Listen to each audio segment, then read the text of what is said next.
back. This is Boomer Life on CL 650. Take a load off Fanny.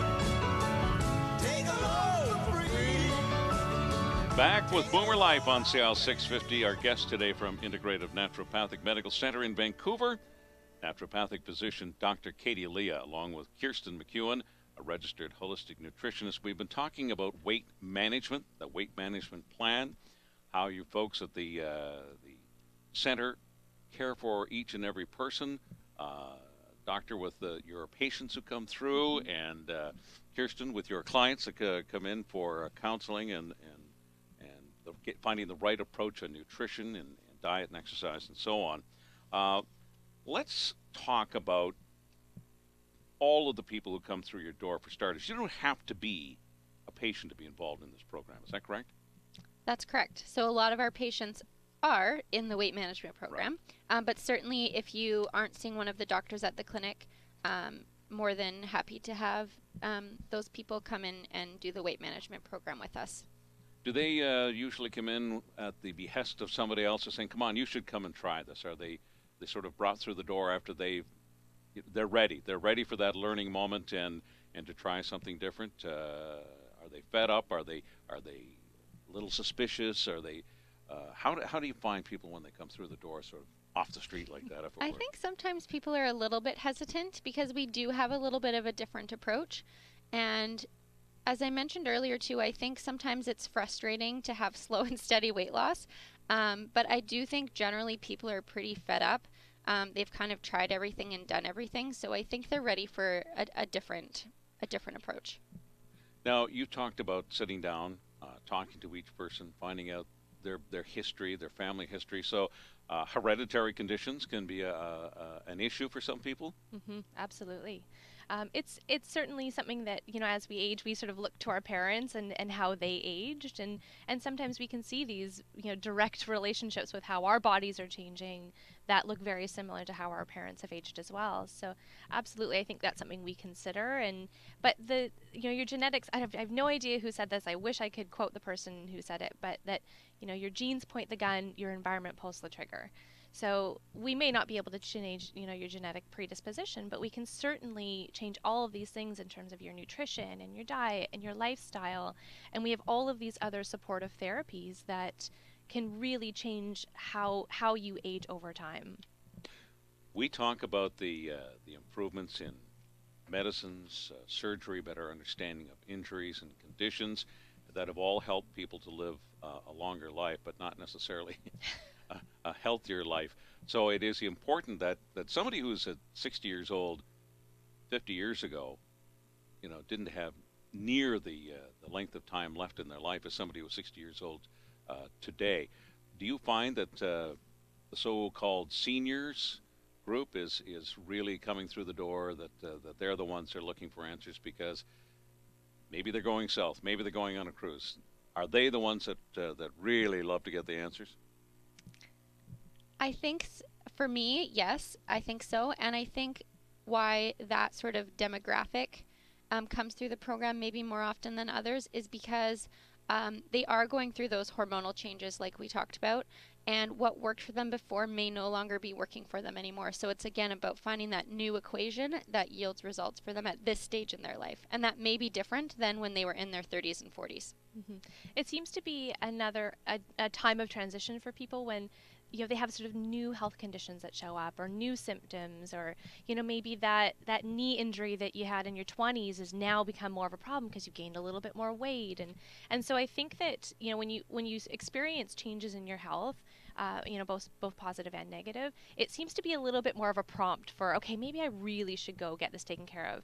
One of the other things that we see a lot of is people who have really just come to accept that just this is the way that it's going to be. This is the shape that my body is. This is the injury that I had. I'm always going to have pain. I'm not going to be able to lose the weight. And from our perspective, that's not the case. Just because you have a health condition, doesn't mean that you can't see some improvement. Let's talk about food.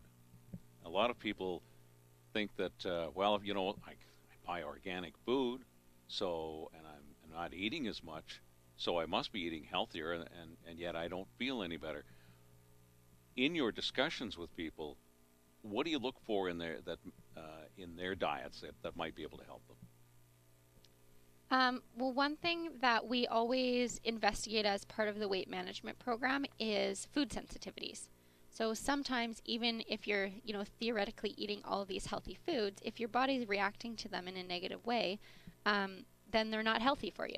So even sometimes on food sensitivity tests, something like cabbage or broccoli will come up. And theoretically, of course, those are very healthy, nutrient-dense foods, but they're not healthy for somebody if it's creating an inflammatory response in the body. So that's definitely one thing that we look for.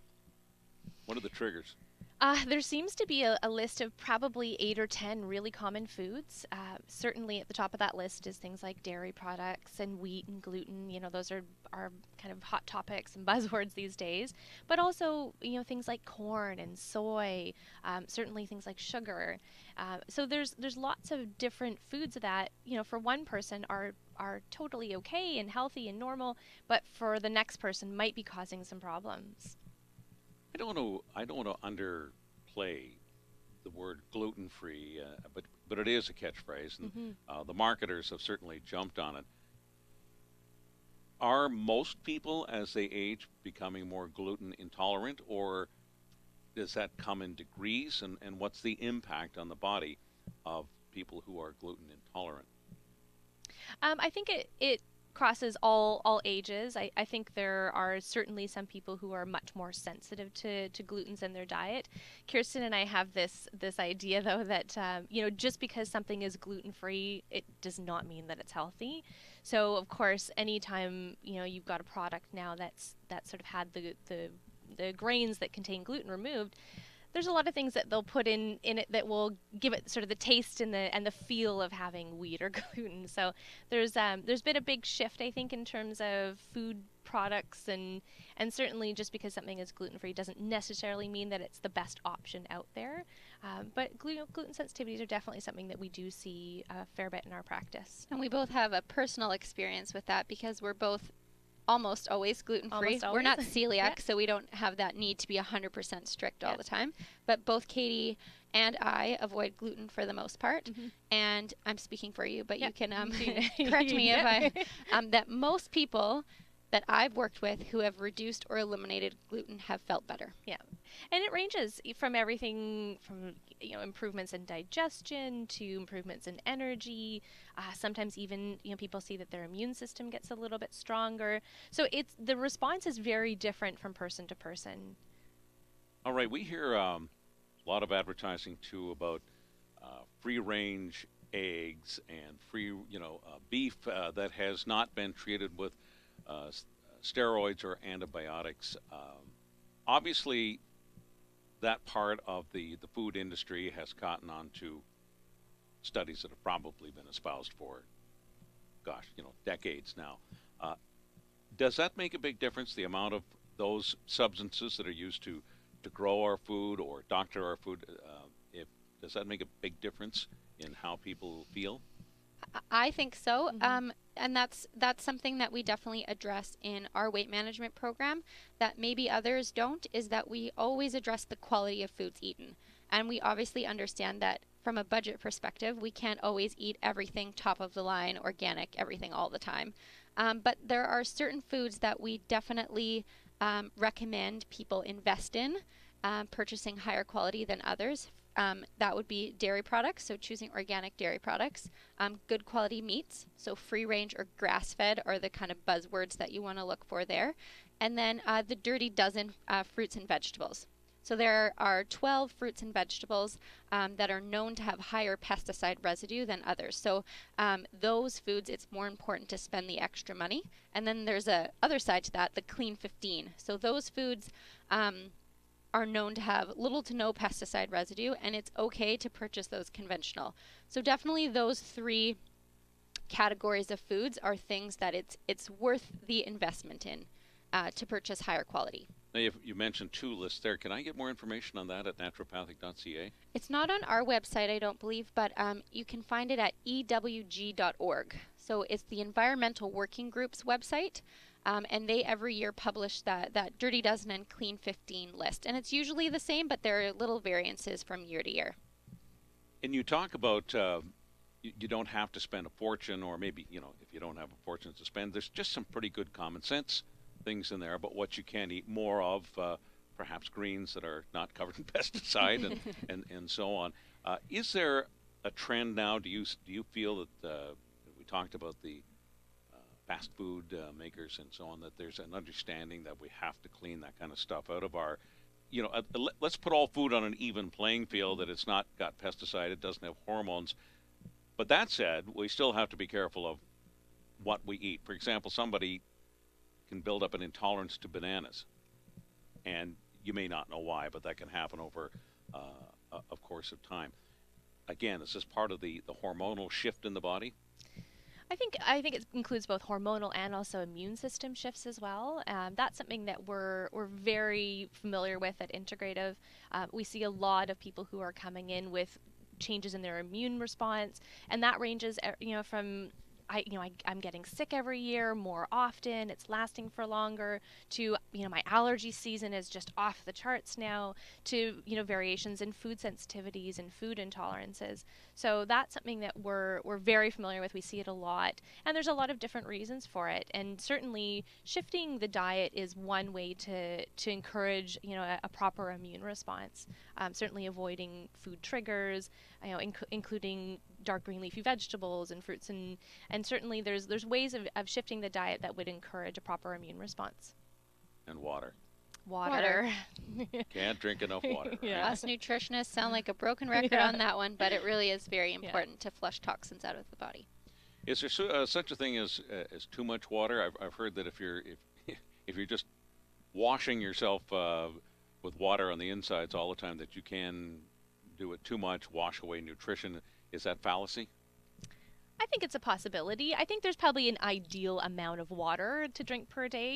Usually we encourage people to drink maybe 1.5 liters to 2 liters of water. For some people, that is a lot of water. So maybe sort of starting off, small and just slowly increasing it over time. And there's lots of great little gimmicks and gadgets now to help you track that kind of stuff as well.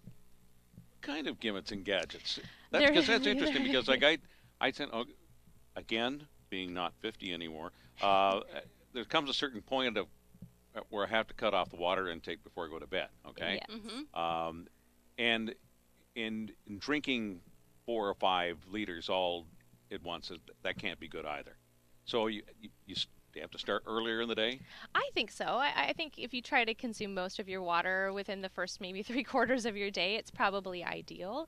And there's apps out there now that give you little reminders, and you can set a goal for water intake. There's lots that also have, sort of a nutrition component to it as well. So sometimes that's an easy way to just have your phone, give you a little alert every half an hour to maybe an hour to drink a little bit more water. You are listening to Boomer Life on CIL 650.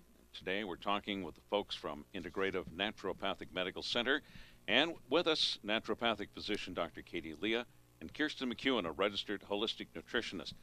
When we come back, we're going to summarize a couple of the things that we've learned today, tell you where you can get more information about this, get some of the stories. We've had one great story of a lawyer here in the city who has lost a lot of weight and kept it off, and we'll talk about the domino effect of feeling better, better outlook on life, and so on.